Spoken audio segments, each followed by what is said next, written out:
jabhadda wadaniga xoreynta Ogaadeniya war murtiyeed guddiga fulinta jabhadda wadaniga xoreynta Ogaadeniya shirkiisii caadiga isugu yimid Jigjiga 17 ilaa 20 January 2020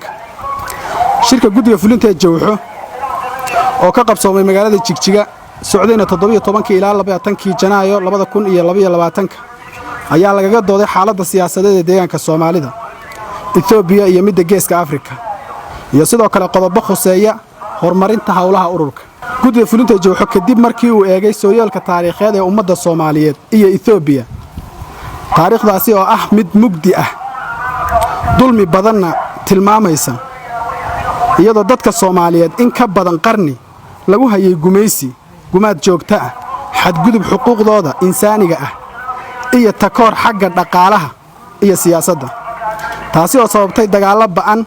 oo gaadhay inay dawlado iyo quwado waaweyn ka qayb noqdaan waxaa weli muuqda in qaabkii dadka Soomaaliyeed loola dhaqmayay aanay wax badan iska bedelin laguna hayo gacan bidixayn hoosaasin iyagoo loola dhaqmo sida wax la leeyahay oo kale guddiga fulinta Jowxo wuxuu ka baaraan degay marxaladda kala guurka ah ee Ethiopia marayso wuxuu si gaar ah u milicsaday kaalinta dadka Soomaaliyeed ay kaga jiraan siyaasadda Ethiopia ka socota qaabkii doorashooyinkii ay u dhaceen dagaalka waqooyiga Ethiopia iyo Oromia ka socda isku dhacyada qowmiyadaha iyo ismaandhaafka afkaaraha kala duwan ee siyaasiga ah ee murugsan haddaba isagoo ka duulaya khibradda dheer ee ummadda Soomaaliyeed ay u leedahay dagaal guddiga fulinta waxaa u muuqata in wadiiqada kali ah ee lagu gaari karo xal waara ay tahay wadiiqo siyaasi ah oo wada hadal ah qowmiyadna ayna qowmiyadda kale xoog ku muquunin karin guddiga fulinta Jowxo wuxuu si mug leh u falanqeeyay wada xaajoodka ballaadhan ee ay ku baaqday xukuumadda Ethiopia kaasoo waafaqsanaa baaqii ay horay jabhadda wadaniga xoreynta Ogaadeniya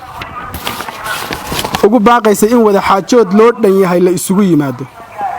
mid kaasoo lagu heli karo xal waara dhibaatooyinka siyaasadeed ee Ethiopia daashaday haddaba guddiga fulinta Jowxo wuxuu go'aamiyay in wada xaajoodkaas laga qayb galo haddii uu buuxiyo shuruudaha wada xaajoodyada qaran ee caalamiga u yaala taasi oo tahay in xoogagga ka qaybgalaya ay yihiin kuwa leh matalaad shacbi oo dhab ah iyo awood fulineed inay noqdaan dadka hagaya dhaxdhaxaad lagu wada qanacsan yahay qaabka go'aamada loo gaarayana yahay is-afgarad iyadoo ay joogaan ilaaliyayaal caalami ah iyo in qolo walba ajandayaasheeda miiska la keeno Jowxo waxay ka digaysaa inuu shirku noqdo mid qabanqaabadiisa maarayntiisa iyo hagiddiisa koox gaari leedahay waa inuusan yeelanin astaamihii iyo go'aamadii doorashadii la soo dhaafay taasi oo haddii ay sidaasi u dhacdo xoogagga ishaya ka hadhi doonaan natiijadiisana ka dhigi karta mid barkumataal ah sidoo kale waxay Jowxo dhaliilsan tahay hanaanka loo marayo xulidda 11 xubnood ee hagi doona shirweynaha taasi oo dhaawici karta kalsoonida lagu qabi karo shirkaas guddiga fulinta Jowxo markuu qiimeeyay xaaladda siyaasadeed ee Ethiopia iyo tan deegaanka Soomaalida wuxuu ku baaqayaa inay lagama maarmaan tahay in la mideeyo xoogagga siyaasadeed dhaqaale iyo bulsho ee dadka Soomaaliyeed si looga gudbo marxaladdan qalafsan Jowxo waxay lama huraan u aragtaa in aragti iyo ajanda midaysan laga yeesho shirweynaha Ethiopia si loo xaqiijiyo danaha ummadda Soomaaliyeed guddiga fulinta Jowxo wuxuu go'aamiyay in si mug leh loo hormariyo loona tayeeyo dhammaan hay'adaha ururka iyada oo tababaro iyo seminaaro la siinayo xubnaha ururka heerarkooda kala duwan lana xoojinayo dhaqanka xeerarka iyo anshaxa ururnimo guddiga fulinta Jowxo wuxuu si dareen leh u darsay masiibada abaareed ee ku habsatay ummadda Soomaaliyeed wuxuuna cod dheer ku baaqayaa in maskax muruq iyo maalba meel la isugu geeyo dal iyo dibadba sidii loo samata bixin lahaa shacabkeenna guddiga fulintu wuxuu si gaar ah u baraarujinayaa meel kasto ay joogaan xubnaha jabhadda wadaniga xoreynta Ogaadeniya in ay si xilkasnimo leh uga jawaabaan gurmadka shacabkeenna tabaalaysan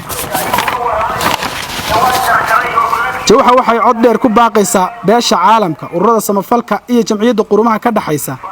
in gargaar wax ku ool ah lala soo gaaro dadka Soomaaliyeed ay ku habsatay abaartan wax mareebtada ah ugu dambeyn jabhadda wadaniga xoreynta Ogaadeniya waxay ku baraarujinaysaa dawladda Ethiopia iyo beesha caalamka in dhibka iyo hardanku aanu ka jirin oo kaliya waqooyiga Ethiopia balse deegaanka Soomaalidu uu yahay dhuxul damba suwan oo haddii xallinta qadiyadda Soomaaliyeed aan mudnaanteeda la siinin qarax ka weyn kan ka socda waqooyiga Itoobiya uu ka dhalan karo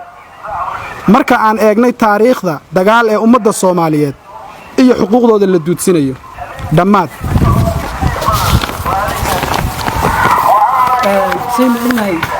Itoobiya waxaa ka jira hal xisbi magacaaga iyo kala dad ka socota magacaygu waa xadiid macalin xasan waxaan ka socdaa qalad wararkooda weeyaan saynu ognahay Itoobiya waxaa ka jira hal xisbi oo Addis Ababa ilaa halkaas ku kuma BB leeyahay sida la sheegay in wadahar qaran baa ku dhawaaqay dowladda Itoobiya shacabka Soomaaliyeed 12 kuban la sheegay in la soo xiri doono waxaa ku metelaya BB oo xukuumaddu say rabto u dhigi doonta waxaa ku metelaya jumhuur mise ururada Soomaaliyeed ayaa ku meteli doona shacabka Soomaaliyeed ayaa ku metelaya okay su'aal kale magacayga Faarax waxaan ka socdaa Qorax Media saad ka dhawaajiseen ururku ku dhameysan yahay 12 xubnood qabaqaabanaya shirweynaha haddii ay u maraan qaab ay ururku isa ku qancin ama ururadu ay isa ku qancin ururka jooxan waxa uga yaala go'aan ahaan inuu ka qayb geli doono shirka iyo inuu iska qayb gelin magacayga waa Najiib Dayib waxaan ka socdaa TV RTN sidaan ognahayba waxaa jirtay berihii u dambeeyey ama sanadkeeda la soo dhaafayba midmadow kula dhex jira xukuumadda iyo ururka ONLF midmadowgaas oo qaabka siyaasadda ururka iyo dib u dhexeeya hadda dowladda Itoobiya federaalka waxay ku dhawaaqday inay qabanayso shirweyne qaran shirweynahaas marka idinkiiyo ururka idinkiiyo dowladda deegaanka waxa ay midmadow baa idinka jira marka idinkii dowladda deegaanku ma isku waafaqdeen shirka soo ka qaybgeli lahaydeen mise maxay naga qorshaysan idinkii dowladda deegaanku qaabkeeda shirka u metelaysa afayeenka ka jawaabaya su'aalaha wariyaasha waxaa jirta in deegaankeena abaaro badan ay ka jiraan welina ururka ONLF hadda ka hor maysan wax baaqaamay ka soo saaran xaaladda abaareed ee ka jira waxaa uga qorshaysan ururka ONLF ka urur ahaan iyo ka xubno ahaan iyo qurti ahaan inaad kaga qayb qaadataan xaaladda abaareed deegaanka ka jirta bismillah wariye xadiis xisbiga BB hadduu asagu shir qabsanayo xor buu yahay inuu shirkiga ku qabsado ama baashi ku qabsado ama Addis Ababa laakiin hadduu jiro shir wada hadal qaran la yiri ama wada xaajood qowmiyadaha Itoobiya isdiidan BB ma matali karayso xisbiyada siyaasadda xoogaga ururada bulshada xoogaga diinta qaybaha kala duwan ee saameynta leh saamileeda qowmiyad walba inay ka soo qayb gasho way sida hadduu noqon waayna sawirka loo dhigayo ma noqonayo taan ka digaynana taa way wariye Axmed Yare wuxuu yiri waa dhalishantihiin waan dhalishannahay laakiin arrimo badan baa mugdi ku jira sida loo xulayo nin qof loo soo xulaa leeyahay qof kastoo Itoobiya xulaysa marka ma dad isku hal qowmiyad baa laga xulay ma isku hal dabaqad baa laga xulay ma cadda sidaasaan u dursannahay waxa weeye inuu jiro guddi dhexdhexaad ah oo dadkan shirka haga karaya oo qowmiyado kala duwan ka yimid oo qowmiyad walba qof dhexdhexaad ay u aragto soo dirto sidaasay looji ku tahay dad Itoobiyaan oo midba meel joogo dad ha iska soo qorqoro deedna kana tirada ugu badan la soo qoray sida in baarlamaanka lagu geeyo arrin dheelisan weeyaan oo dheelitiray waxay soo haray annaga iyo dowladda deegaanka baaqana ka weey xisbiyada mucaaradka ururada bulshada ururada saameynta leh oday dhaqameedyada iyo ururka ONLF iyo xukuumadda Soomaalida inaan ka wada tashano ajenda Soomaaliyeed la tagno weeye baaqana taana diyaar baa u nahay fariimana waan isu diray waxaan maxay tabtaan adeegsanay waxa weeye Soomaali ra'yi midaysan leh ajenda midaysan leh iyadoo wajiye kala duwan ay timaado haday rabto ama isku duuban laakiin ajendaha iyo xaqiijinta danta Soomaaliyeed laga midaysan yahay meelahan tooganayno qowmiyadba meel baa u daran meesha u daran Soomaalida iyadoo la isla wada xariiqay inaan rabnaa hadii la yiraahdo wada hadalkaas arinta abaaraha baaqa waan ka soo jeedinay hadda ka hor waan kala hadalay UNDP kala hadalay ururada samafalka ee waaweyn ee Itoobiya iyo kuwa dunida waan kala hadalay gurmadiyana way sameeyeen xubnaha ururkanagana baaqa hadda ka hor waan u jeedinay meelo kamid ah gobolada qaar way ka fuliyeen dibadda meelo kamidana way ka hawlgalayaan marka jawxo dhaqaalo buuran oo dadka Soomaaliyeed ka hagranaysa ma hayso dhaqaalo ummadeed oo weyn ma hayso laakiin waxay haysaa kaadir iyo xoog shacbi bay haysaa waxaan u jeehayn doonaa hadii ay abaarta qayb weyn ka qaataan si loo badbaadiyo shacabka Soomaaliyeed mudane su'aal kale hadaan weydiiyo بريود دمبيسي أما تدواري دمبيسي حاسوب حيي ورش شيء إن أوركونا الدولة فدرال كيثوبيا كذا البضي إن مقدور لقسي تعديل دقيقة كدعي أريدك حاجة جدا ولكن تماما جوجين هذا أنا أدي ولا هذا إثيوبيا دعوان طلبنا إن الاعتراف إن الجماعي أو إن الحسوقي أو إن الجميستي أو مقدور إيو وحلي هذا معها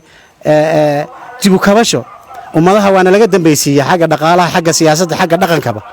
ودقال سياسي أي كو أمني بوانا الوهي مركب مقدور عن حقنا كمانكم شعبا قدرنا اللي قلنا كمانكم دولة إثيوبيا عيدا كذا نليني مركب سيدا محوها هاي حركة عالمية مقدور عن كلنا دولة إثيوبيا تاسو dadka Soomaaliyeed ku soo kabanayaan dadka iyaga qaxay 60kii kuwii qaxay 77kii kuwii qaxay 94 yaan wali soo noqon marka magdhow badan baan ku leenahay dibadajin badan baan ku leenahay faylkaasi uu buuxaa